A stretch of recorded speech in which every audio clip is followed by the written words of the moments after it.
Good morning, everybody.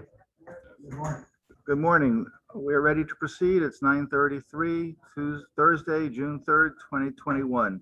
This is the Broward County Metropolitan Planning Organization Executive Committee meeting. Mayor? Let's call it to order. Welcome to all of our six hybrid executive committee meetings.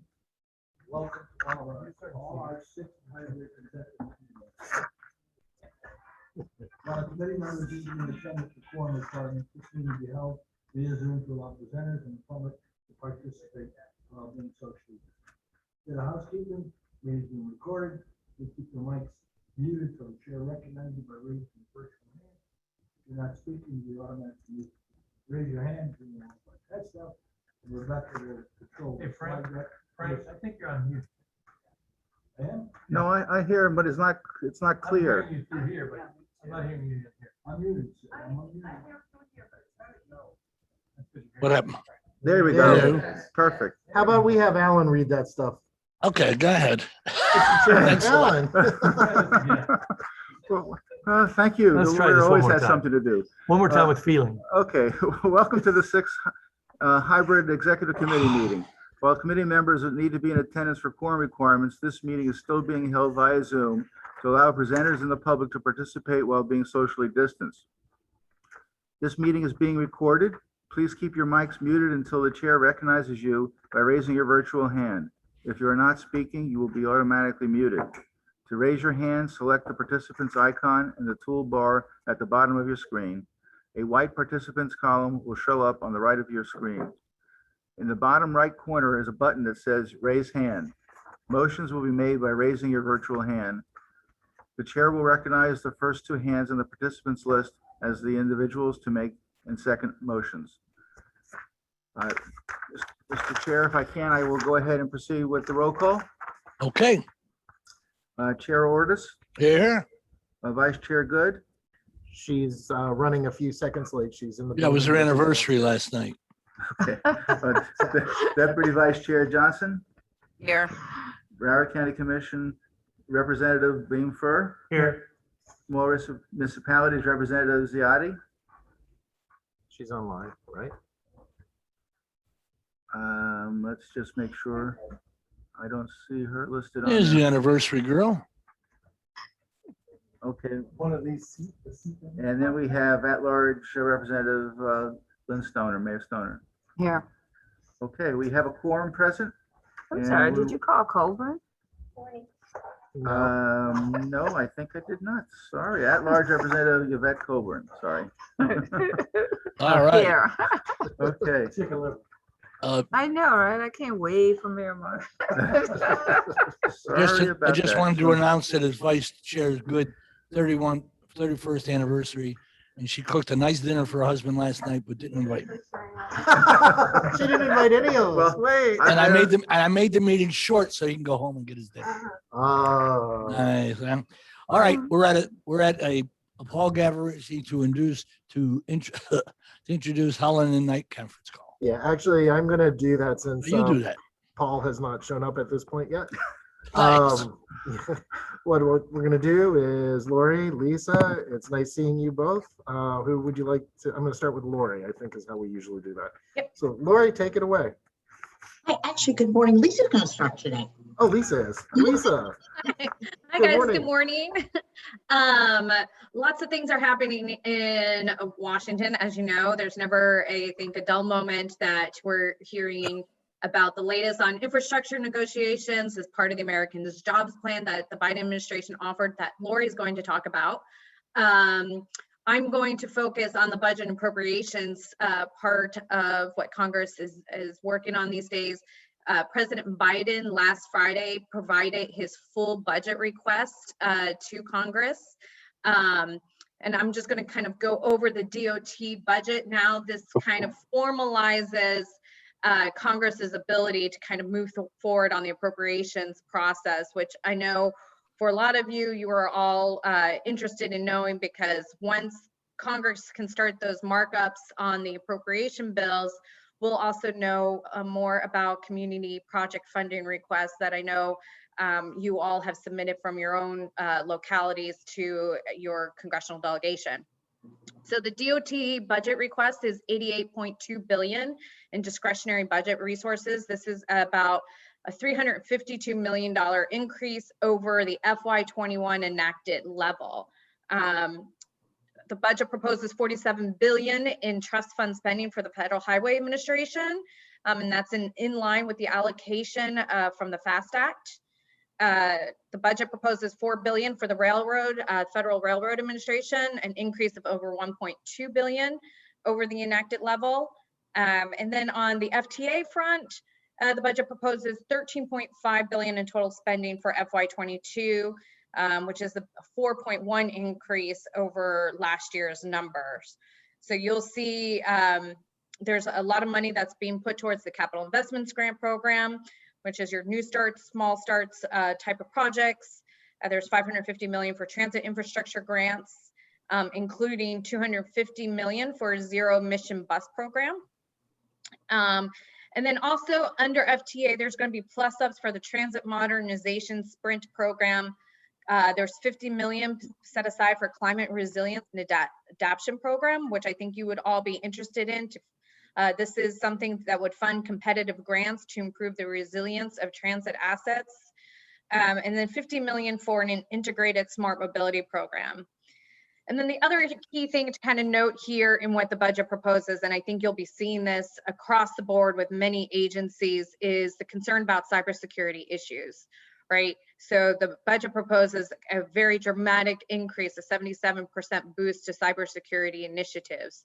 Unfortunately, as you know, with the pipeline, now we're seeing it with the meat industry, cybersecurity issues across all sectors of life are being targeted by hackers and can have a real devastating impact on shutting things down. So keep in mind, we'll try and flag that for you all as more money is put towards cybersecurity. Congress is in recess this week. When they come back next week, we'll start to know more about the appropriation schedule and how we'll see that all played out. And I'm going to turn it over to Lori now to talk about surface transportation reauthorization. Good morning, everyone. Last week, the Senate Environment Public Works Committee, which oversees the highway title, there are two other committees that work on surface transportation, Commerce and that handles rail, and Bacon that covers transit. And they're still working on their bills. But last week, the committee passed their surface transportation, the highway title, unanimously. And as you know, that's really hard to do, right, especially right now. So to me, it's a good sign that hopefully we get something done on infrastructure, which I will cover in just a minute. The bill is a 22% increase over the FAST Act. It should be around a 30% increase for the state of Florida. And I've sent over to Greg and Paul the numbers that the state of Florida will get over the 5-year bill. Some great things that match your federal priorities for this bill. It increases the surface transportation block grant program. That's your most flexible account that y'all use for almost everything. It increases that sub-allocation by almost 10%. As well. It also adds new eligibilities, for example, for electric vehicle infrastructure, for ITS, intelligent transportation technologies, which I know you've been working on in the Fort Lauderdale area. And then also for bridges, it allows increases the amount of money that can be spent on bridges. In addition, it allows in the safety program to use it for safe routes to schools, which I know you've been working on as part of your Complete Streets initiative, and also increases the safety program overall by a lot of money. And then lastly, it does create several resiliency grant programs and allows formula dollars to be used for resiliency as well, which seems to be perfect for your area. And I think y'all could definitely be a role model in this area. We had submitted, we've been working with the committee for the past 2 or 3 years on a pilot program that MPOs like Broward and the others in Florida could apply for funding to get STPBG dollars directly. We're still working with the committee on that. There is language that allows that to happen for planning dollars only. Greg and Paul have read through it. It's something you're already doing, so you could apply for the grant and then utilize it as you go through the metropolitan transportation planning in the future. But we're also working with the committee to see if we can get our exact language included in the bill. But good news, the House Transportation Infrastructure Committee is considering their bill next Wednesday on June 9th. And they have we've been working with them over the past couple months, and our language should be in there. And we worked with them too on just improving the language that was included from last year's bill. Infrastructure, as you probably have seen in the news, the Republicans and the administration have been going back and forth. The Republicans had came with a counteroffer to $928 billion last week.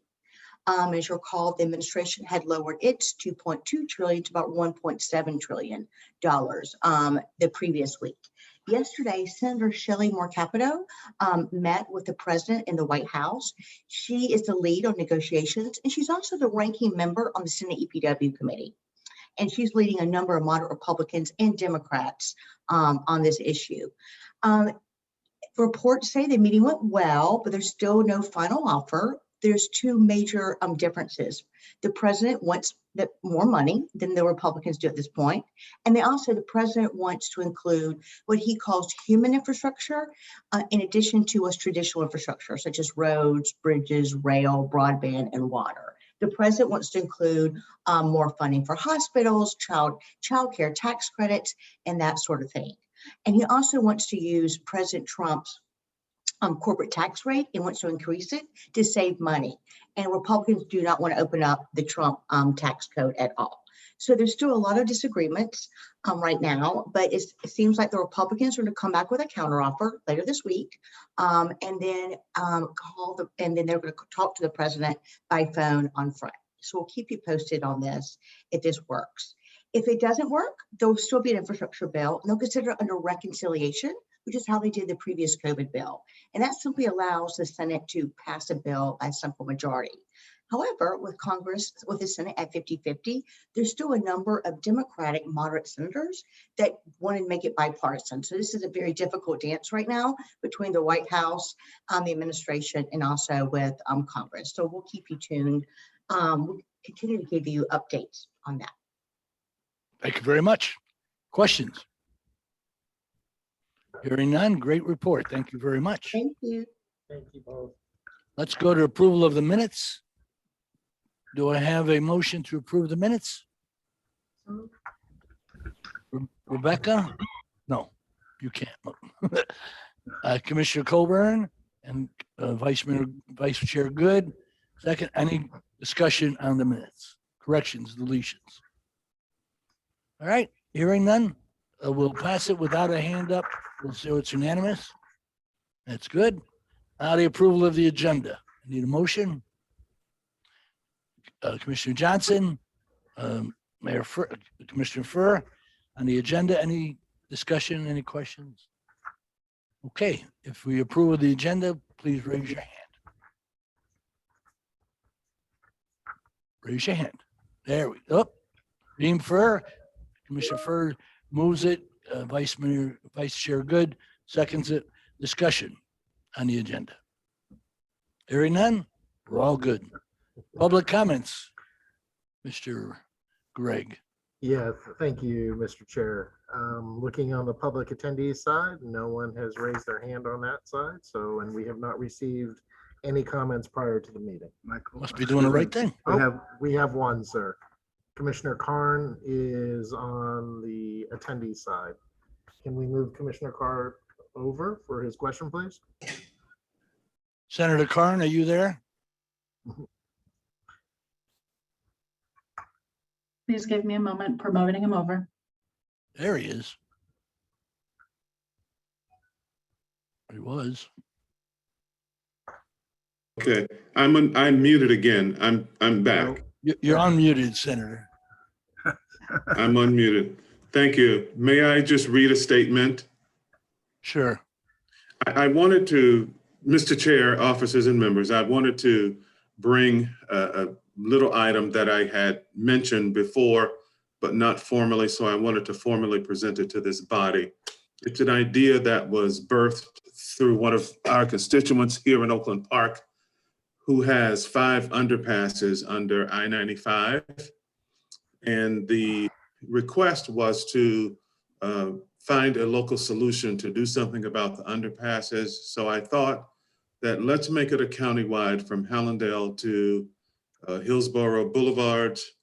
And the core goal is to design a standard treatment that could include paint, lighting, markings to indicate where you are, placemaking for the underpasses to convert them from gray space to municipal gateways. So I wanted to put that into the record as a request to hold a place for a follow-up discussion with the MPO board. Okay. Depending Okay, we got it. tell me Thank you. today. Thank you, Commissioner. All right, anybody else? Let's go to discussion on the census reapportionment. Okay, so myself and Brian Kaleka, Director of Transportation Policy, and I are going to talk about this a little bit, but Brian is MIA. There he is. There he is. Yes, we're going to talk about census. Oh, we were leading this. Here. Here.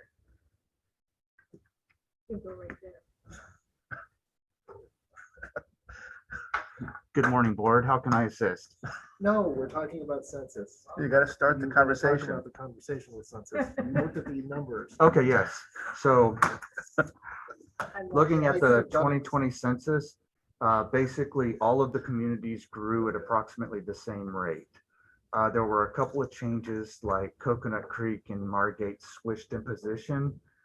Parkland went up a couple of slots, but none of the changes moved a non-voting member to be a voting member or a voting member to a non-voting member. And according to the Chinese menu of who gets to vote and who doesn't, it actually already allows for the third based on population. So there are no real sustenance and changes for this. Okay. All right, Mr. Stewart. So now all 9 I'll do it. 10 commission members. So, so I actually, to understand what has actually been presented to you by Brian is typically during a census, we do have changes in population. And while we grew in population total, we didn't actually switch around. One of the things that we were anticipating but didn't occur this census, maybe next, we have to hang out, is Pembroke Pines potentially passing Fort Lauderdale. That doesn't make the great city of Pembroke Pines not We great. did or did not? Did not. Why not? Is there an appeal process? Fort Lauderdale added 13,000 new residents in just downtown alone. So, you know, that. Did that Miramar type of- pass? Did Miramar pass Pines? No, No, not yet. long time before you do that. Not yet. But, you know, we have this discussion because one of the things we have to do as a requirement by federal and state law is we have to look at our voting structures and how everything plays out. So based on this quick analysis that we've done, we don't see any changes to the interlocal that would be necessary to deal with the voting. And that's something to be a significant statement. So last time we had convened a governance committee, and Marty Kerr at the time was a county commissioner, and he led the conversation on the county, which led to the Third Amendment. And then we had several other members. Mayor Ortis was on the committee, several other, I don't think Sandy, you were on it, but there was a discussion about how the votes would be and all the rest of it. So that actually led to the Third Amendment, which changed Oakland Park and Coconut Creek and added more voting members, bringing us up to 25, and added an additional county commissioner. So that agreement is in place.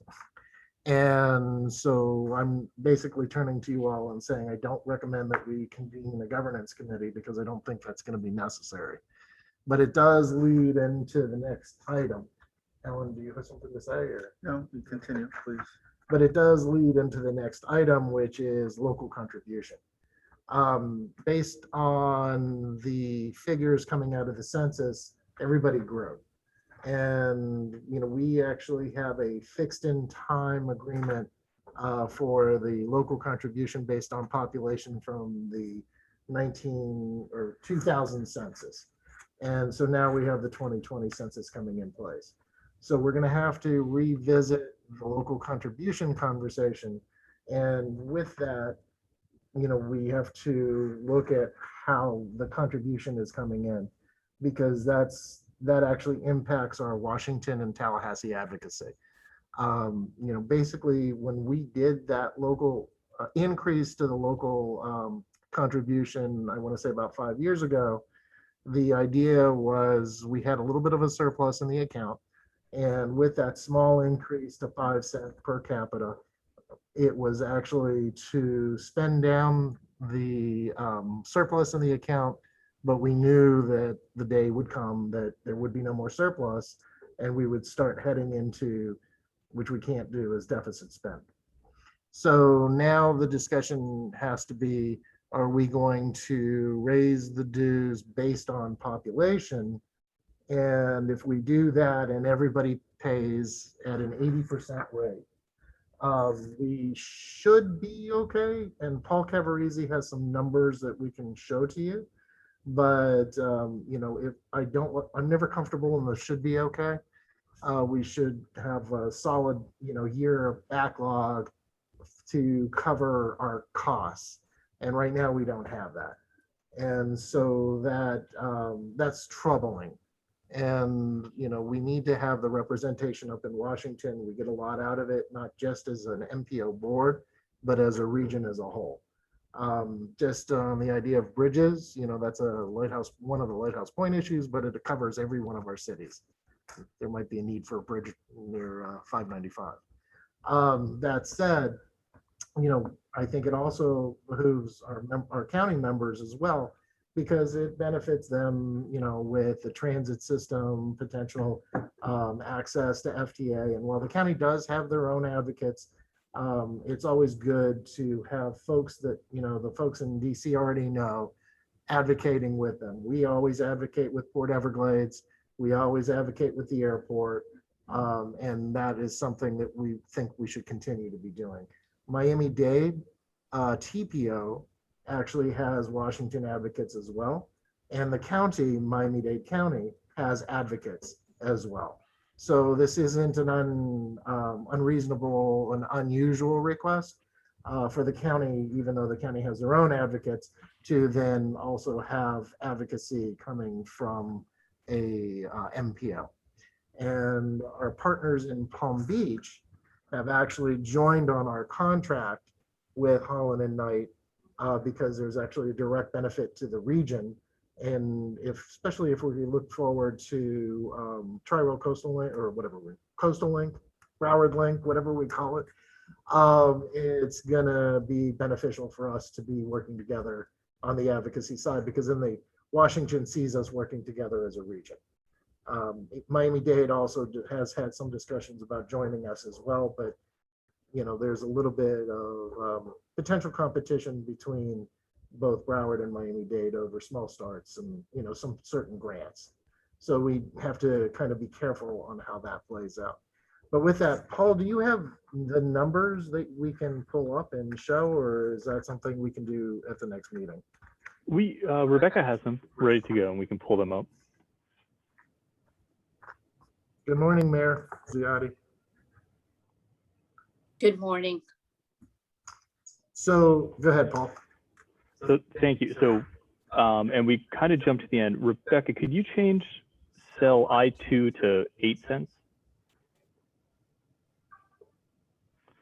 So when this was passed in 2017, we were on our account was decaying. It was on a downward slant, and the increase was passed. Essentially, sorry to say it, but it kicked the can to today. So yes, it increased our funds, but it increased them, but it's still decaying.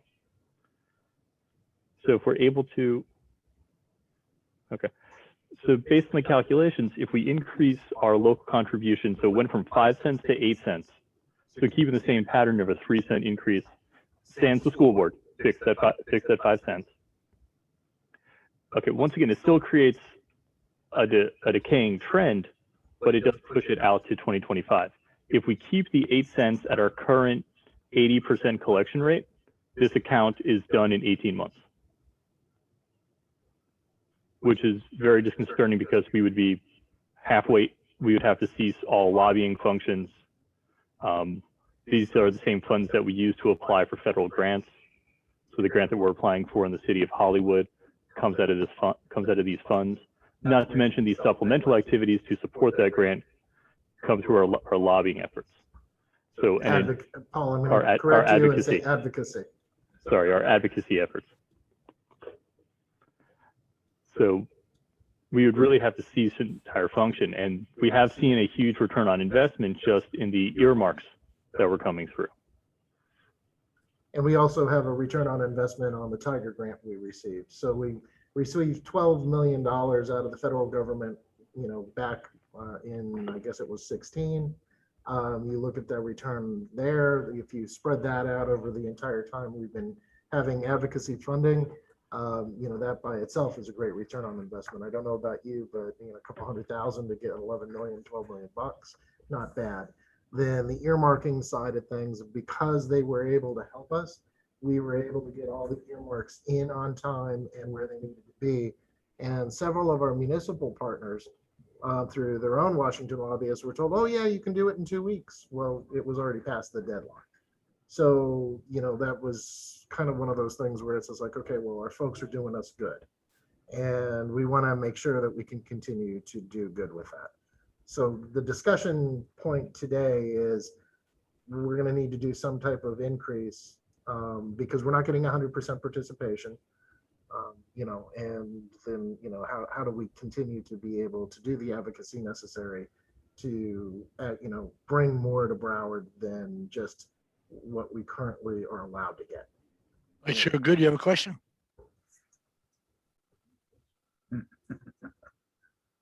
Yes, I do.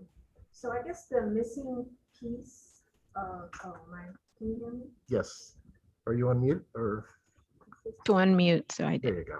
So I guess the missing conversation or the missing piece to this is of the list of contributions, is there any entity in particular that is not contributing? Mr. Stewart? Setting a note now. They paid this last year. They paid the old amount. They didn't pay for the. They meaning, if you could just be clear, I'm please. sorry, I apologize, Broward County. Broward County did pay this year. We did get a check. It was for the lower amount. And Explain the difference on. If I may. We expected. Can I just get an answer to my question let's- before there's dialogue back and forth? I appreciate that. So basically Broward County and a couple of their smaller governments, I pay for Lazy Lake every year. I pull $2, $3 out of my pocket and throw it into there. So they're always paid, but everybody Sea Ranch Lakes pays, most of the school board pays. So it's just a matter of, you know, getting it into the system, into everybody's accounting systems to pay. So the question is there anyone outstanding in payment? And does that impact our ability to lobby for transportation?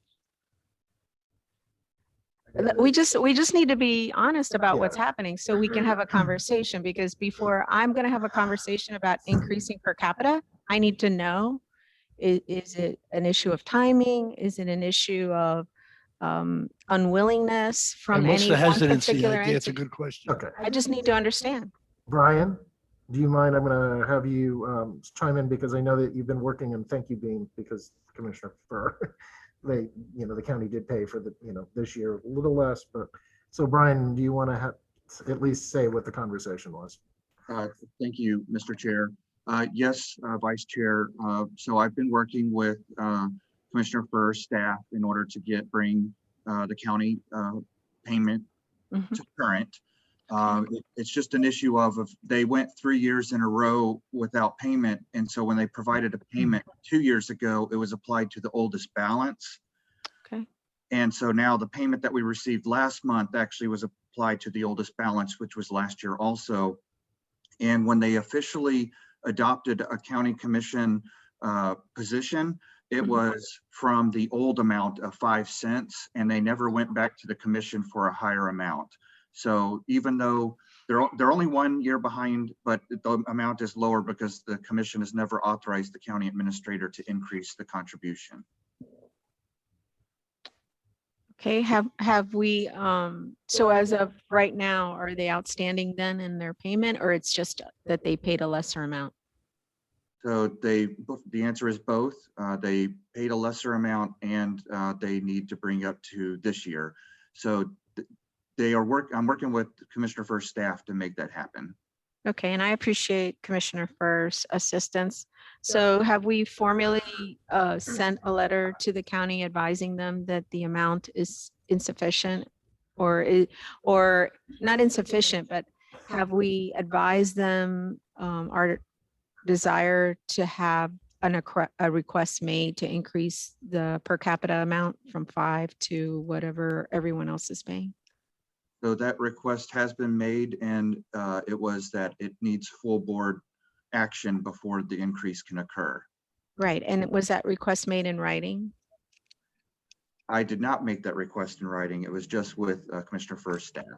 Okay, so I think it would be prudent that a letter or correspondence from MPO, maybe the chair or Mr. Stewart, whichever, yourself, have a formal request to the county, certainly acknowledging Commissioner First's assistance thus far, but at least I think it's really important that we have a documentation as to our, our desire to have the amount increased.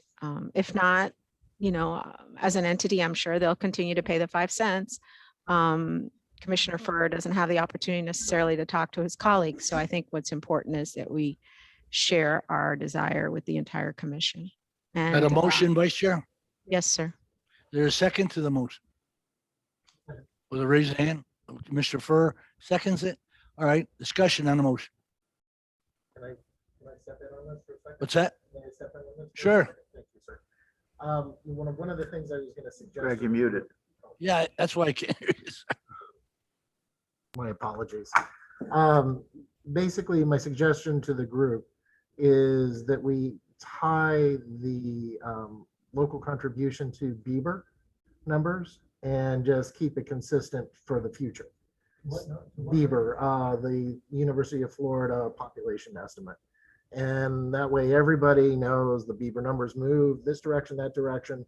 And that should be what the amount would be on an annualized basis. So that way we're not fixing the number and then 5 years from now, we're going to go revisit it again and revisit, because this will, even with 80% participation, that whole curve down will continue to happen. And we could put the issue to bed basically by saying, okay, this will just follow Beaver. And, as Pembroke Pines grows, then your amount will grow. If Pembroke Pines were to lose population, the amount would reduce. Same thing at the county, same thing with everybody minus the school board, because we appreciate you paying at any of it. Although we did get some school bus stuff going in the new transportation bill. But so if you look at that, because I don't want this to be another issue between us. I want this to be something that we all kind of agree on and move forward with, because I think that I understand, having worked at the county for a decade, I understand that action items go to their commission for approvals, but this is something that just should adjust naturally. And that would be my suggestion to you all, that we do that. All right, Commissioner Good. I mean, So, Commissioner okay. Just say good. Colburn. I Mr. did raise Colburn? my hand, by the way. I know she did too. Yes, well, I'm glad that we're addressing the county or other municipalities that are not paying. It's only fair that everybody pays their fair share. I'm trying to get my arms around the automatic increase.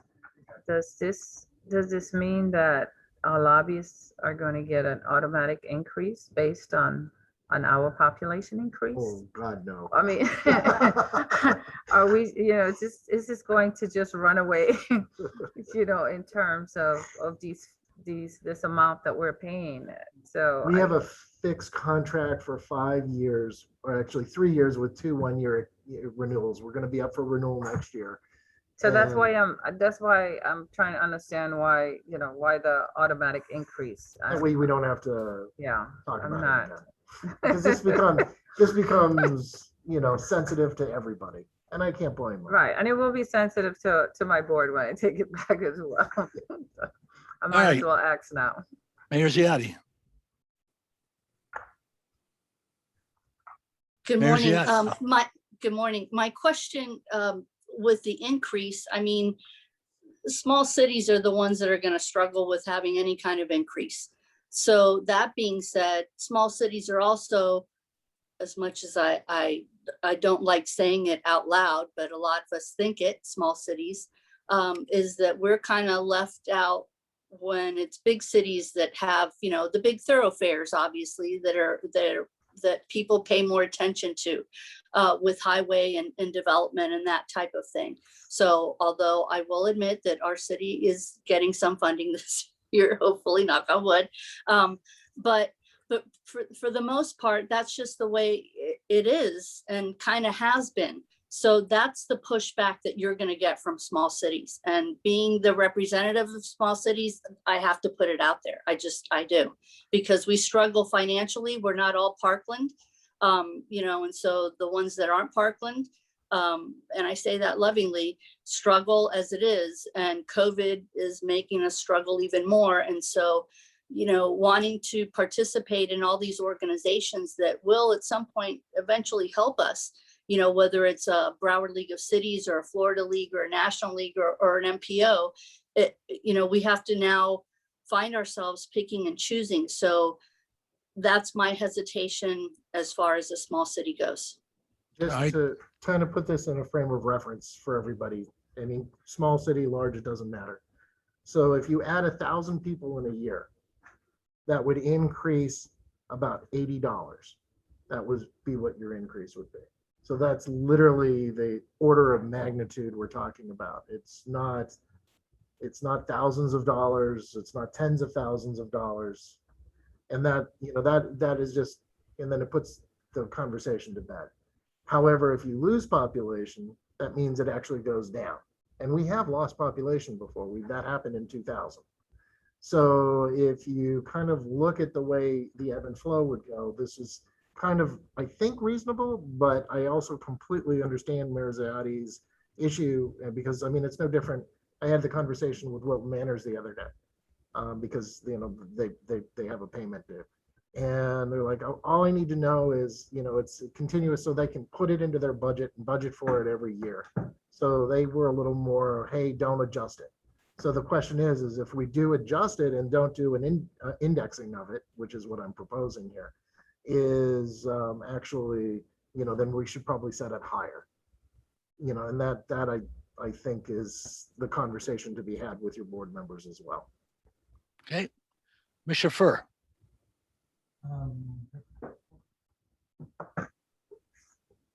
I think putting this in writing is a good idea. So that it's clear to all of us, because I know my staff has been discussing it, but it gets a little convoluted on some of it. And just for clarification for all of us, because I'm sure the county wants to pay its fair share. So we just have to know what exactly it is, and how we get to that point. So and having that go to all the commissioners and admin, I think is a good idea. Okay, all right, Commissioner Johnson.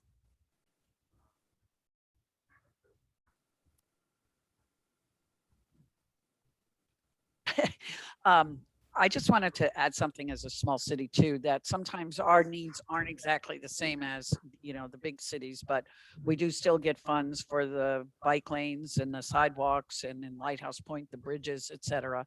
And also the thing that we always have to keep in mind as members of the MPO is we're a countywide network and I don't just live in Lighthouse Point. I'd like to never have to leave, but I have to. And when I do, I have to travel on all those roads and places that we're working to improve. So it's not just money spent for our city, it's money spent for the whole county network. So I just think that's a point that can be made when you bring it in front of your people. Okay, Vice Chair Good, you want to wrap Yes. up? I will try. Thank you, Mr. Chair. So I think on the chart that was given to us, what's missing is what is currently being paid based on the previous census. Because currently it's 5 cents, correct, per capita? Or no? What is it currently? So the board approved, we went from 5 cents to 8 cents. 8 cents. With the options for cities to do 9 or 10 cents. And some cities are actually paying Some more. cities, So you went to 8 cents, but it was based on the previous census, not this population. correct. So what's missing is what I'm trying to say, I guess, is the column of current, what cities are currently paying, then the new census figure, and then you're proposing what it would be per, or is, let me ask it this way. The second column that you have current minimum 8 cents per capita, is that amount based on the old census or the new? It's based on the new. Is it not? I believe so. Right. That's not what cities are currently paying. Well, They're paying the 8 cents Based on on the previous census. And so what's missing here to be, totally transparent and to the concern raised by some of the smaller cities, I think we just need a column that shows what's attributed to them now based on the previous census, what the new census population is, as you have it, the 8 cents per capita they would be attributing to their city, and then you want to propose an 11 cents. But I think we do need to show what they're paying now. So we'll need 6 columns. Yes. 2010 population, 2020, yeah. 2020 population with 8 and 11 cents for each calculation. No, right now, we already adopted 8 cents.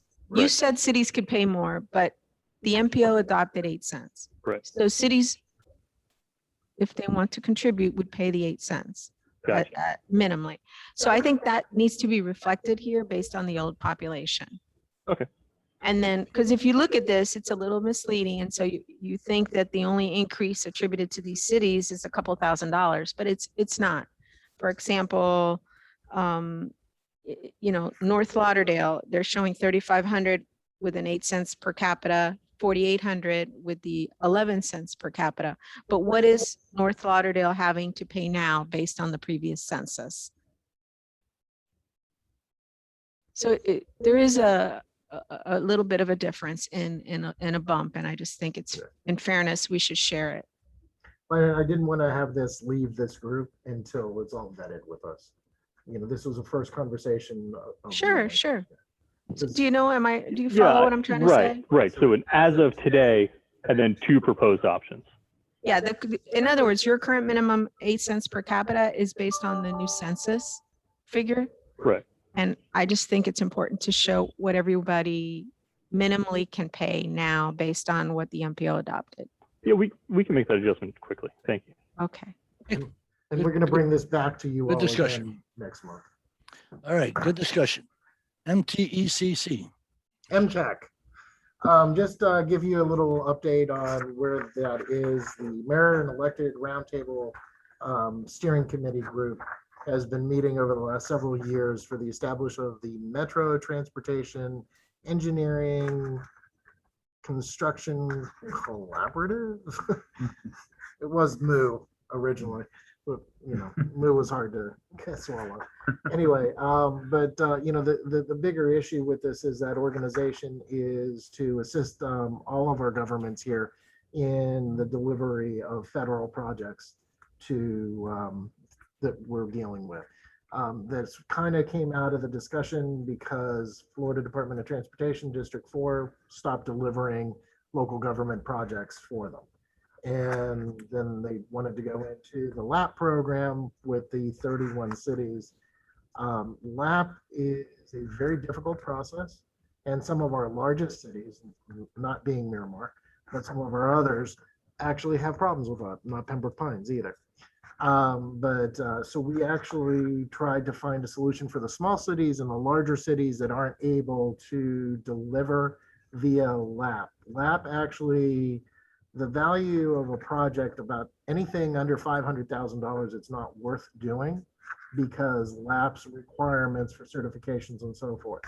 So the idea of creating an entity would have consistent staffing, consistent people working with the Florida Department of Transportation and working with each city.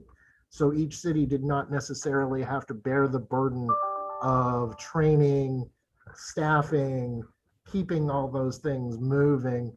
And so that committee worked with Weiserota, it was Matt Pearl, the attorney, and created an interlocal agreement that is starting to go out to the members of that committee, and then will be offered to other municipal governments as well for the delivery of federal projects.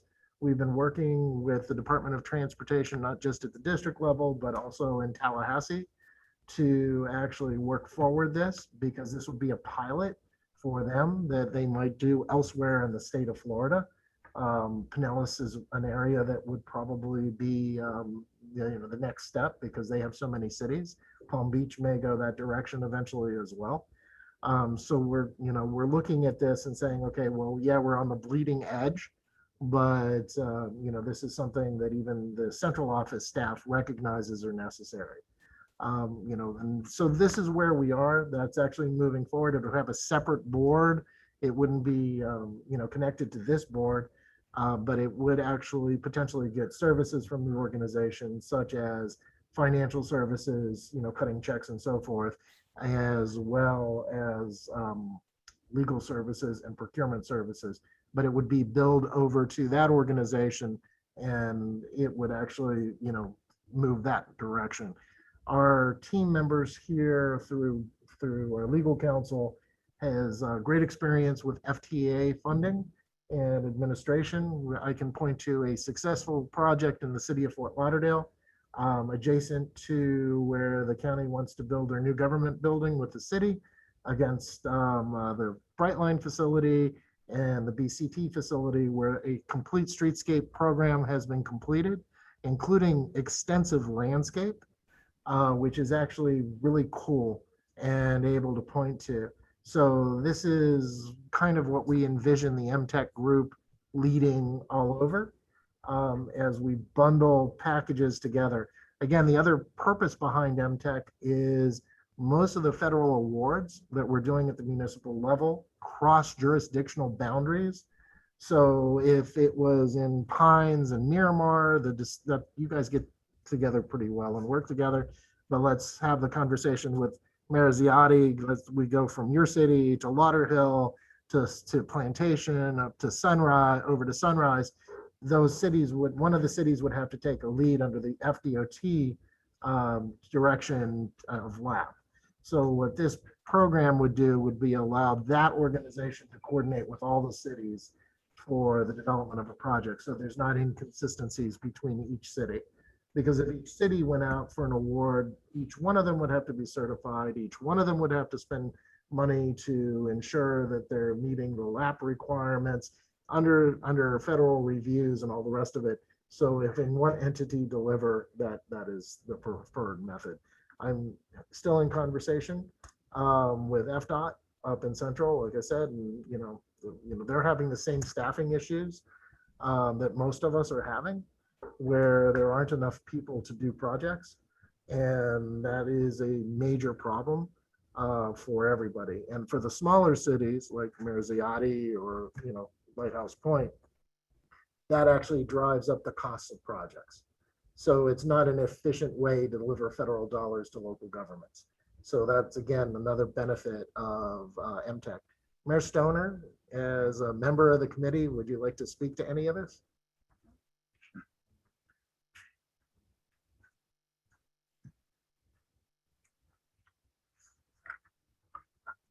There I go. Yeah, I had thought we'd sort of lost our way there for during the COVID thing, and I'm so pleased we haven't. This was a very lively conversation every time we got together about the goals and what we could accomplish for cities that don't have the staff to perform these functions.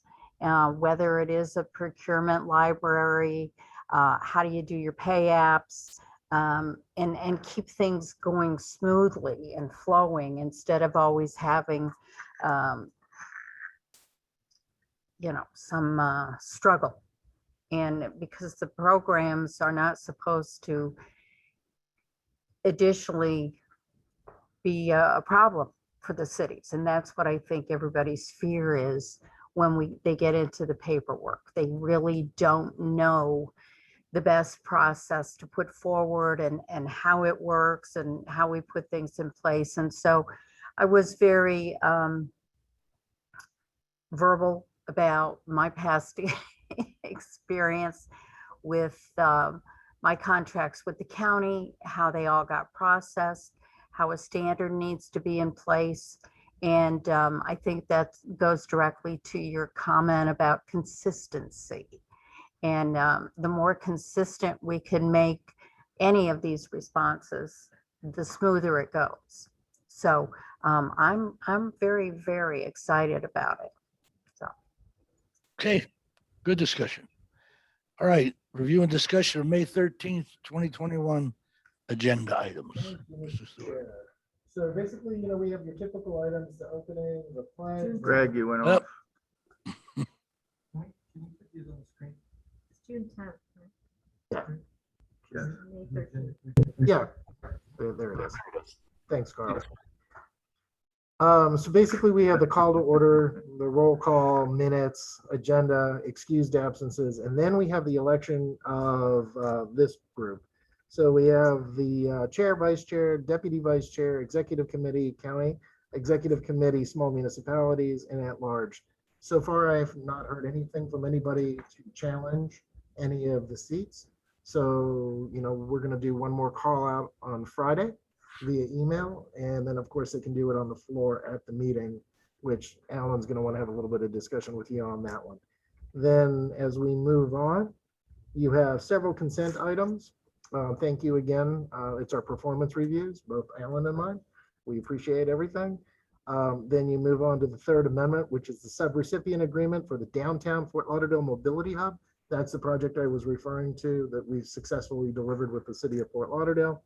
The next one is an intergovernmental agreement between the city of Fort Lauderdale and for transportation planning services. This is consistent with all the other agreements we have in place now. This replaces the contract that was canceled with the city that had us absorb 5 employees that we had dedicated to the city of Fort Lauderdale. We have a final agreement, which will go live soon. Alan is working with the attorneys from this company as we speak. Maybe not as we speak, but as soon as we're done speaking. And this is approval of big data. And this is actually a great example of partnerships between Miami-Dade, Broward, Palm Beach, as well as Broward County for the acquisition of data necessary for planning and programming of projects in our region. The next item is 2 action items, which is an amendment to the TIP. And this is adding a TSM&O smart work zone for Southwest 10th Street. So that way, as construction begins on 10th Street, we'll go to the groundbreaking. All of the corridors around 10th Street will all be timed to handle the traffic distribution that is anticipated during construction. And the interesting thing about the footprint and putting that in place is it will stay in place after 10th Street is done, the construction. So that will actually have a real live laboratory of how we can do real live time changes to traffic lights to deal with the traffic flow immediately and not over a 6 or 7 week period. So that is a really exciting amendment to the TIP. And then the final item is our multimodal priorities. And that you saw, for those of you who attended the workshop last month, that was actually presented to you by Dr. Chen. And this actually then moves forward over to the Department of Transportation for the implementation of the new 5th year of the work program, as well as dealing with the CARES Act dollars that are for the MPO for acquisition and disposition across different types of programs that we have. Finally, we end with your typical items, which are, the public comments, comments from myself, comments from the attorney, as well as Mr. Collecta's presentation on MPO surtax services for the county. Real excited. Brian delivered the final products to the county. I guess it was on Friday, Brian, or was it yesterday? It was on Tuesday. Tuesday. Today's Thursday. One of those days. I know it ended in day. But so, the bigger picture is we're really happy the direction that that's going, and we're very hopeful to see positive resolve as that goes forward. We have our typical contract summary, but important to look at in that is the quarterly report for the net position and statements of revenue, because that is our quarterly report of our finances. We have correspondence that you can see, and then committee reports and typical administrative items that you'll find, which is including the draft TIP advertisement that has gone out, the Planning Technical Assistance Program Scrivener's error fix, which changes things around a little bit. It was a mistake in all of our documents, but it is a Scrivener's error. And then the TIP, as I said. And so that makes the whole meeting. And knocking on wood, it might go fast. Although again, it may not. All right, very good. All right, how about elections next month? You want to comment on that? Any further comment?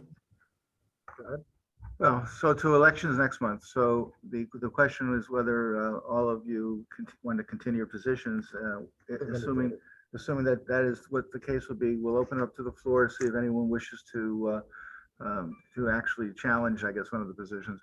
But assuming that if it does happen or doesn't happen, we still will need a vote of the board.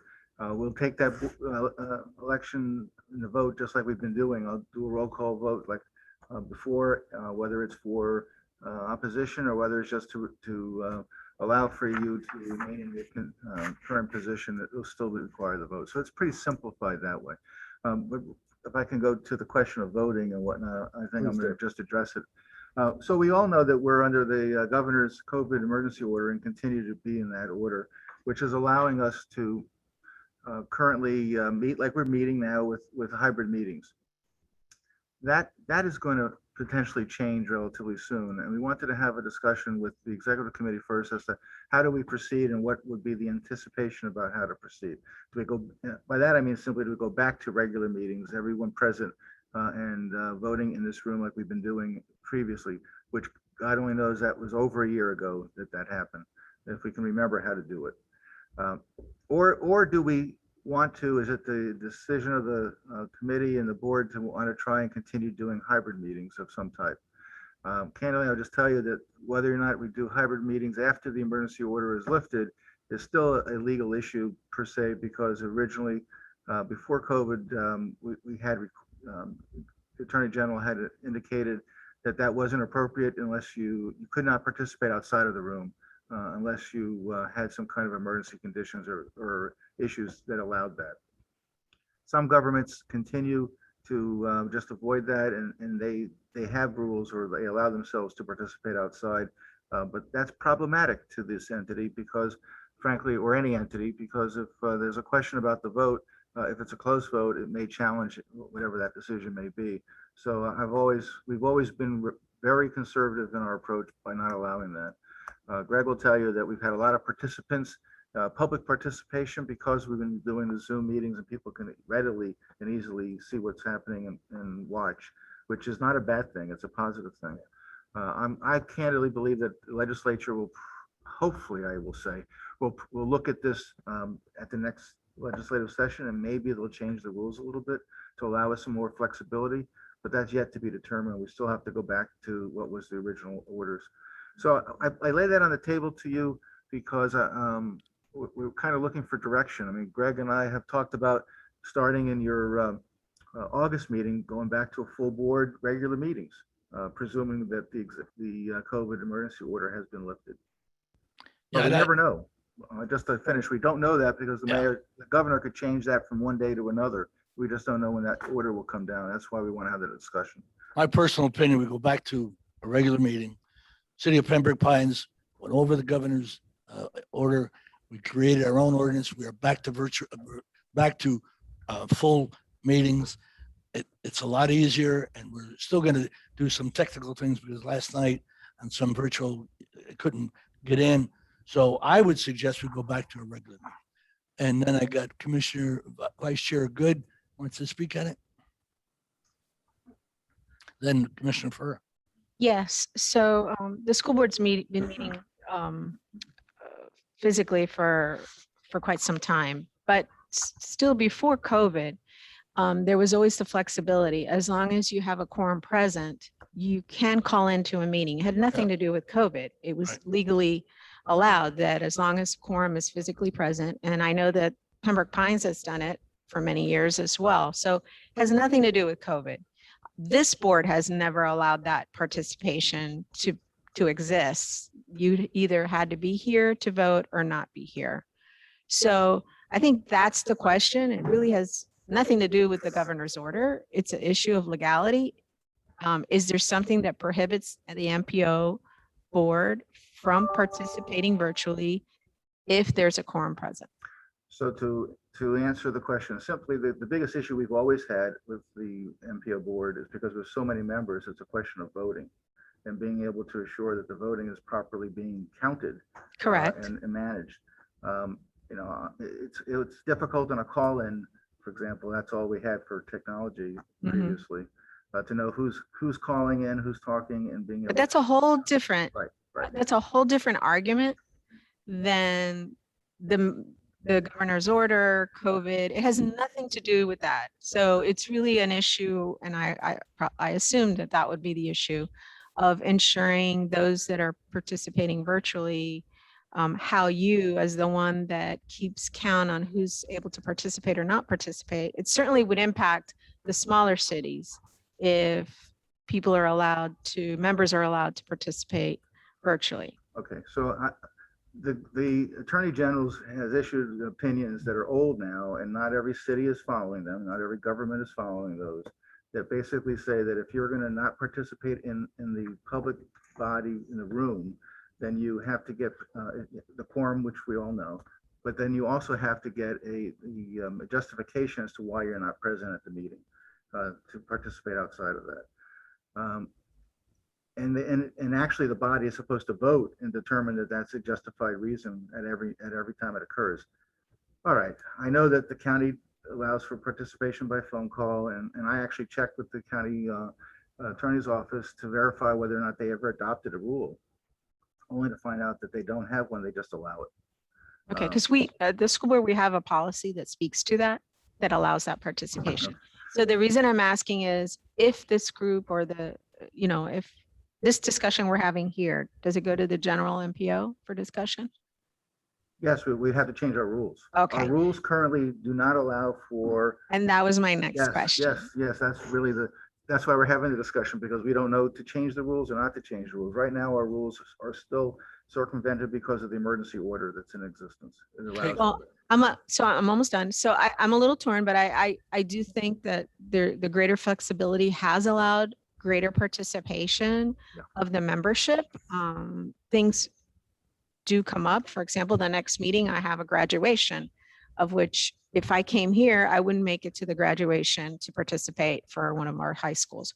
So I can participate virtually, but I think that can happen with everyone. I think greater flexibility allows greater participation, and I would be amenable to some kind of rule, law, however, change that would afford that flexibility. Okay, so to the point that you're making, so Greg and his staff have been looking to see, the issue is how to vote, and how do we verify the vote to make sure someone who's not present is actually voting and not somebody else or whatever else, because there's been some scenarios where a phone call is made, we don't see, or we see on Zoom, for example, we have a name, but we don't see the person. So we don't know who's really there. So that can all be handled within your Well, so one policy of the- or So change. one of the things that I'm getting to is that Greg is actually looking into our technology here in the room and Mhm. whether or not we can, with Zoom, make it so that you will vote officially. When you sign in, you'll have a voting button so that it will show what you vote yes or no. So that would accommodate our voting, and we then would have to figure out, of course, the voting member and And- non-voting members and And in all. the absence of that, with technology, you can require those that are participating virtually would have to announce their vote and their name when they vote. So And that the- way it's on the Right, record. and the Right, idea but- was we'd but- also have to visualize it. But We'll I have to see wanted, 'em. but I wanted to add as well that I still feel we should have a personal appearance first. And everybody's got a busy schedule. They could call on virtual. I'm not saying they should, but I would still like to have that quorum. Of, Oh, you have to. You have That's to have That's a that. state mandated. Commissioner statute. Furr. Yes. Thank you. Actually, I'm just going to echo Patty's thoughts. I think the greater flexibility helps. Obviously, you have to have a quorum, a physical quorum, which is what you're speaking to. But there are many times with the county, some of us may be on a conference, out of state, but yet we can still be part of the meeting. There's other things come up. Right. And the fact that we can actually do this now, where we couldn't before, this is a good way to do it. So if, I think having that, what we were just talking about, where you announce your name, you vote, so there's no question who's voting. I'm fine with that. Hey, Commissioner Coburn.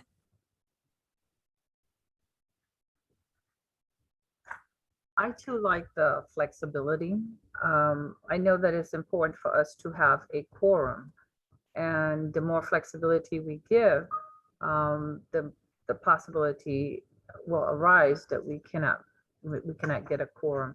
So I do think that in formulating a policy, we do need to have some sort of a limit where either, excuse or a certain amount of time that we allow someone not to be present at the meeting. Well, if I can just inquire, so that would, you mean like no more than 5 times in a year, or is that what you're suggesting, or something of that? type? Something to that effect. I don't want to just pull a number out just like that without evaluating, because if everybody has 5 times, maybe it means you're not going to have a quorum at some point. So I think you do need to look at that, but yes, something of that nature. Would you consider if we required that a person to participate in that capacity, that they have to provide advance notice to the executive director, so that we could at least verify or make arrangements to make sure that they are who they are and be able to address it that way? Makes And then it sense. would- Advance notice absolutely makes sense, because we need to know if you're going to have a quorum, if you have an issue or not. Okay. All right, Commissioner Johnson. I agree with Commissioner Colburn in as far as we need to have a limit, because we don't want to have a member that just never comes in person, just always would come by calling in or Zooming or something. But I think that having this technology of Zoom, which I never even heard of prior to last March, has enabled us. I don't know how we would have functioned without it. I mean, the whole government would have crashed down, I guess. But the fact that we have it and can use it does give flexibility. For instance, if we do have to be out of town, we might even be out of town on MPO business. This way, at least we could still attend the meeting. And Yep. I guess we could vote on Zoom, can't we? We usually call for if everybody's in favor. So I don't think the voting would be a difficulty, but again, we can't let somebody abuse it and just never come to the meetings. But I think it's a tool, and the participation that it allows is something that we should try to keep if the law allows us to do it. If I can comment Okay. to that. So Go ahead. the issue of voting has typically not been a problem for us, because usually it's unanimous or whatnot. But the problem becomes when it becomes a problem and we have a close vote, we need to make sure and be assured that the vote is being taken correctly and counted correctly. And that's what I'm always concerned about. You just never know when that problem might arise. It just does. And then we have to deal with it. Well, we'll have to deal with it, right? So All right, what we Mayor always Ziotti. do, You if I done? can just, what we always do is I always take a vote by roll call. and that's what we've been doing. But with the new technology, it will automatically provide the roll call, and it will show it up on a screen. It should be up on, I understand from Greg, it will be on our screen like we're seeing now, Like in the legislature. like at the legislature, and it will show what the total vote is and by who, right? Yeah, and actually we get rid of these and we would get rid of these. Basically, it would work with our existing system, and the cameras and the people that will be remote would have a panel on their screen that either if they have a touch screen or a mouse, they would have access to on the voting. They would have a secure, like they do in the legislature code, to get in. So that way we would know, and it would allow us to see their face on the camera that's on their equipment. And they could even potentially, and we're working with Arizona right now on this, where it could even be on your cell phone. The Arizona Bob, yeah. All right. Awesome. Mayor Ziotti. Yeah, I mean, the technology's there, and being the one that is attending by way of Zoom, I apologize for not being there in person. My question is that once we do all come back next month or whatever the case is, are we still undergoing protocols? Is the office still undergoing protocols to, because we are back in City Hall with our meetings, as is Pembroke Pines, as is many cities. However, if you watch our meetings, our department heads are in their own office. The dais is separated apart with guards and, shields in between us. Not just on the dais, but literally to go as far as behind us as well. And we all, for the most part, continue wearing masks unless we're, getting ready to speak. Do all cities do that? I don't know. I don't watch everybody's, meeting, but I know that that's how we're doing it. So that's, that's what I want to know when I'm going to an MPO meeting where we have, 20 times what our normal meeting would be at a city at an MPO meeting. So at least as far as my city's concerned, we're a small city and that's the turnout. So Let me just say to Pembroke Pines, we put up all of those barriers. That was during COVID and the risk of COVID. Now, if most people are vaccinated, we don't wear the mask at our meeting, and we are going back to a full in-person meeting. And I think that's what we should do. At some that's point, great. At That's some great. point, you've got to come to a forever forgiveness and move on. I agree wholeheartedly, and I am vaccinated. However, not everybody is, and I don't know that we can ask everybody whether No, it's a they HIPAA law. are You or can't. not. Yeah. So there, Yeah, that's don't wear a my mask. Correct. question. Well, to And that just point, to protocol, let's just talk about office protocol here. Basically we've been requiring everyone to wear a mask. Now because of the vaccine, where a majority of the staff here is vaccinated and everyone in this room today is vaccinated. And so we can take our masks off. So what we've actually are going to be implementing is anybody that hasn't been vaccinated, based on honor, will remain wearing a mask in the office and in the facility. And anybody that hasn't, that is vaccinated can then go ahead and not. My concern is the size of the dais, because that's going to be the bigger thing. I'm comfortable with the idea because, we've gotten, I think we're where we all need to be, but there might be members that aren't. Okay. They can go virtual. Okay. You're always going to have some member that's not comfortable. All right. You got a special room for them. How about our next meeting, July 1st? Okay. The July executive committee? Next meeting, it says July Right. 1st. That's going to be here again. We'll do that. And then that will be the last meeting for the executive committee, because in August we're off. So then we'll come back together in September. I am going to propose some ideas to you in July about maybe moving, and I know this, I'm going to probably bite my tongue on this one, but maybe moving executive and the full board on the same day. So you just knock it out in one day as opposed to doing it 2 Thursdays of the month. I'm going to work with the team members and see what type of actions and how we could do that, incorporating or potentially doing 1 month with executive, the next month with the full board meeting, and bouncing back and forth, because you won't have the authority for contract at a considerable rate. So maybe we just meet every second Thursday and it's just every other month, just to allow for more efficiency Okay. for you all too. Commissioner Furry, you had a question? I had a question on the agenda, if it could pop it back up for 1 second. It had to do with the big data stuff. Yeah, sure. Item number 5. When is it expected we'll be having access to some of that data? Because that's incredibly important. So we can figure out. Mr. Gabriel, this is with you. Well, no, I believe that the contract has been completed and it will Yeah. be on the, it'll be coming up for approval at the meeting. Okay. So it's just a I guess matter I of when thought, they. My notice to proceed will be immediate, Oh, literally. the because day I thought after. we'd already done this. Yeah. And I must be just thinking we had made it short listed or something. Because I was already hoping to see the information, but obviously not.